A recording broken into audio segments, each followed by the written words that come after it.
자, 이번에는요. 어떻게 생각하십니까? 순서입니다. 패널분들의 한 방이 있는 분석을 들어보는 순서인데요. 주제 보겠습니다.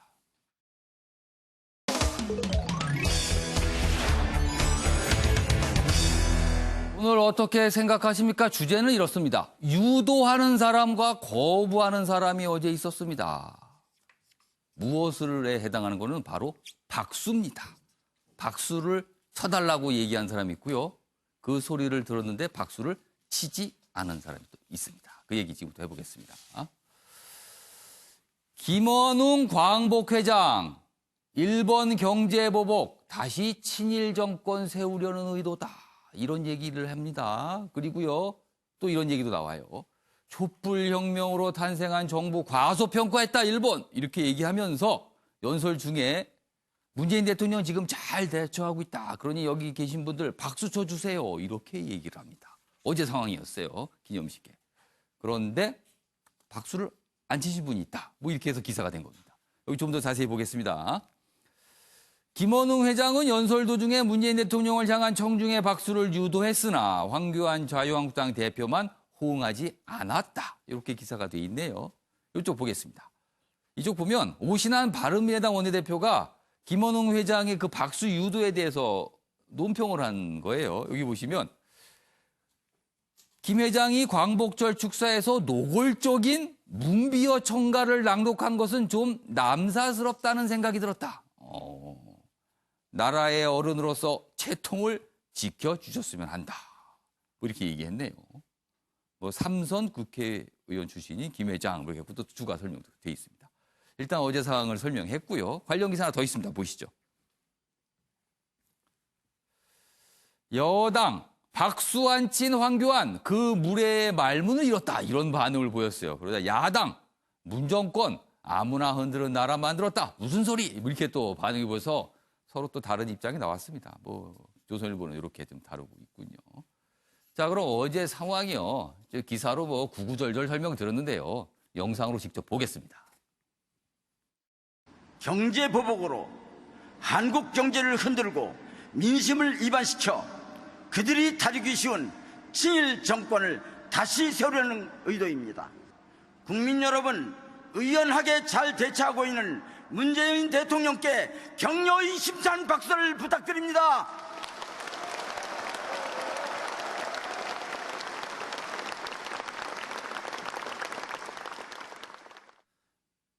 네, 지금 방금 보신 저 모습입니다. 그럼 네 분께 제가 미리 질문을 좀 드렸어요.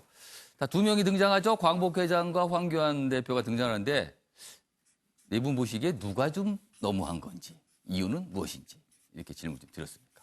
먼저 윤경호 의원께서는 양쪽 모두라고 쓰셨네요. 네, 설명 좀 해주세요. 경중을 따지기는 뭐 예. 쉽지 않고요. 어제 행사가 광복회 또 정부 주최이긴 예. 합니다만 예. 저건 온 국민을 상대로 한 행사이기 때문에 예. 김원웅 회장의 저런 유도는 예. 사실 적절하지 않았어요.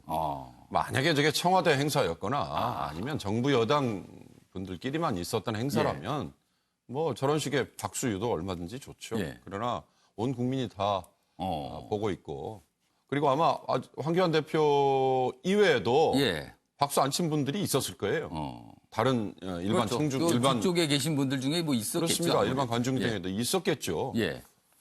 또 하나 황교안 대표는 예. 정당의 대표로 저 자리에 참석을 한 거지 예. 개인으로 참석을 한 게 아니거든요.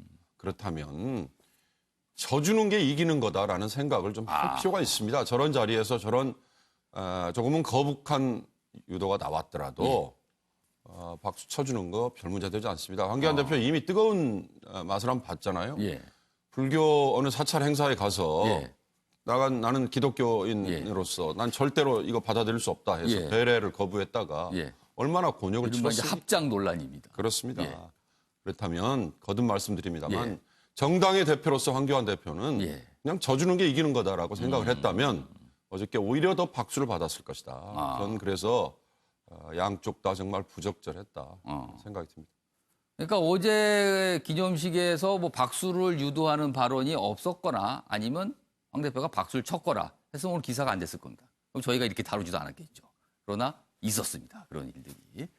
여기 좀 잠시 화면에 있었는데요. 여야 반응 화면 좀 보여주세요. 좀 소개해드릴게요. 뭐 완전히 다른 반응이 나왔습니다. 여기 보시면 더불어민주당은요. 황 대표 경축사 동안 거의 박수 치지 않았다. 공당 대표로서 부적절하다. 뭐 이렇게 비판했어요. 반면에 자유한국당은요. 박수 태도를 문제 삼는 거는 북한식 공포 정치다. 이렇게 또 반발했습니다. 아, 북한에서 박수 안 치면 큰일 난다. 뭐 이런 거를 또 비유했네요, 여기다. 아무튼 입장이 이렇게 갈렸습니다. 자, 김구락 교수께서는 누가 너무했다고 판단하십니까? 이 전날은 우리가 이제 광복을 경축하는 예. 그런 기념식이잖아요. 예. 그러면 굉장히 상징적인 것이고 어. 지금 김원웅 회장이 했던 것도 지금의 상황이 아니라 그러면 아마 박수 유도하지 않았을 거예요. 그런데 지금 일본과의 아주 극한의 대치 상황에 예. 있는 것이고 그 최전선에 대통령이 있으니까 예. 힘을 좀 모아주자. 예. 그런 취지로 이제 박수를 좀 요청한 것인데 예. 그 정도의 어떤 관대함이 없는지 아. 저는 황교안 대표의 잘못이다. 아. 이런 부분에서 오히려 박수를 더 적극적으로 쳐주면 이런 부분은 초당적으로 자유한국당이 참여를 하는구나라고 예. 오히려 국민들이 더 좋아하지 않았을까 이런 생각해 봅니다. 그러면은 김구락 교수께서는 황 대표의 협량이라고 보시는 거네요. 그렇습니다. 아, 그렇게 또 판단하시고. 이수희 변호사는 누가 너무한 겁니까? 저는 이제 그 김원웅 광복회장께서 좀 행사 취지에 전혀 맞지 않는 박수를 유도를 했다는 거. 예. 그리고 그 황교안 대표도 뭔가를 그 당시에 이제 쓰고 있었는데, 예. 그럼 그 북한에서 썼던 설렁설렁 박수를 쳤다고 해서 그 숙청당한 것도 있다고 하는데, 예. 그거보다는 그냥 한두 번 그냥 손바닥 맞춰준 정도의 신용이라도 하면 어땠을까. 예. 근데 무엇보다도 저는 그 광복회장의 삼성 국회의원 출신이라 저런 예. 게 뭐 되게 정치 행사를 가면 저렇게 막 박수 유도하고 이런 게 예. 통내죠. 그런데 그래도 광복회장으로 저 경축식에서의 행사 취지를 좀 진지하게 생각했다면 저는 아부성 박수를 유도할 수 있었을까. 저는 여기다 사실은 아부라고 적고 싶었는데 예. 너무 발언이 센 것 같아서 예. 조절은 했습니다만은 예. 좀 저는 광복회장께서 너무 적절치 않은 박수 유도가 문제였다는 생각이 듭니다. 알겠습니다. 지금 말씀 마치는 순간에 속보가 들어왔습니다. 잠시 소개해 드릴게요. 북한이 오늘 오전에 미상의 발사체 2발을 쐈습니다. 또 쐈습니다. 이게 어떻게 되는 겁니까? 어제 문재인 대통령의 경축사에 대해서 새벽에 반응을 보이더니 곧 이어서 미사일을 쏜 게 되는 거네요.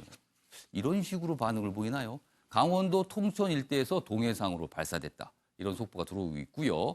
한미 군 당국은 미사일 여부 등 분석 중이다. 역시 뭐 아직까지는 미상의 발사체 정확한 건 모릅니다만 시간이 좀 걸리겠죠.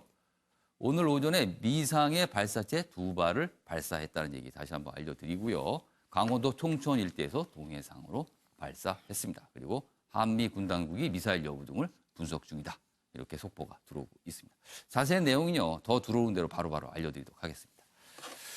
자, 지금 최창렬 교수께서 자리하셨습니다. 지금 아까 상세한 설명해 주신 이면우 세종연구소 부소장께서 들어가시고요. 최창렬 용대 교수께서 자리하셨는데요. 저희가 어제 광복회장과 황교안 대표 얘기 좀 해보고 있습니다. 예. 자, 최창렬 교수께서는 어느 쪽이 좀 너무하다고 판단하십니까? 전 다 부적절했던 것 같아요. 우선 이제 이 김원웅 회장이 예, 대통령의 박수 유도하는 거 예. 조금 어색했던 것 같아요. 아. 저도 이제 처음부터 쭉 이제 생중계를 봤는데 예. 집에서 대통령도 좀 당황했을까요? 갑자기 거기서 근데 이럴 수는 있어요. 연설이나 예. 이런 경우에 많이 유도하죠. 아까 이제 우리 이승 예. 변호사 말씀처럼.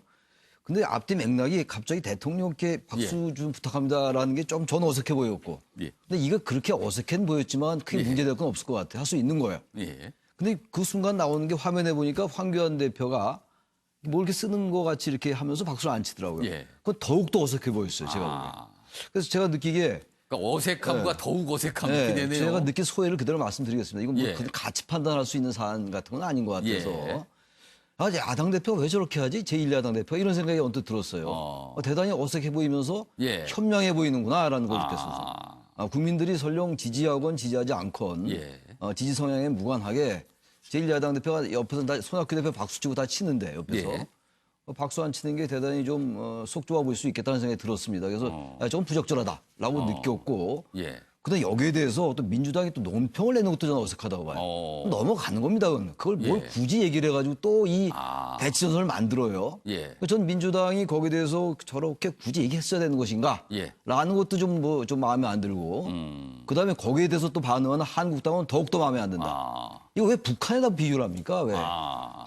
한국당은 어떻게든 북한과 뭔가에 대비시키는 이런 예. 조금 비유를 좀 심하게 말하면 논리를 좀 비약한다면 어떻게든 좀 이 북한과 대비시켜서 어떤 냉전적 사고 잠깐 보이려 하는 게 아닌가, 잠깐 이 결집을 예. 시키려 하는 게 지층을 지난번도 왜 나경원 원내대표 등 몇 명 그런 얘기 있었잖아요. 예. 수석 대변인 얘기 있었고 대통령에 예. 대해서 그런 것들에 대한 비판이 많았잖아요. 그러니까 저는 지금 그 한국당의 저러한 반응은 저는 뭐 전혀 맞지 않는다라고 보는 거예요. 그래서 저는 이 전반적으로 볼 때 우리 정치가 여전히 그 좀 낙후돼 있다. 그러나 어쨌든 여러 가지 제가 뭐 다 양비론적으로 다 비판했습니다만 예. 가장 적절치 못했던 건 역시 황교안 대표가 박수치지 않은 현명함으로 보이는 것 그거라고 생각을 합니다. 네 가지 어색함이 겹쳤고, 근데 그 중에서 현명은 황교안 대표. 이렇게 말씀을 하신 거네요. 자, 네 분께서 보니까 다 답변이 조금씩 다릅니다. 시청자 여러분께서는 어떻게 보셨는지 모르겠습니다.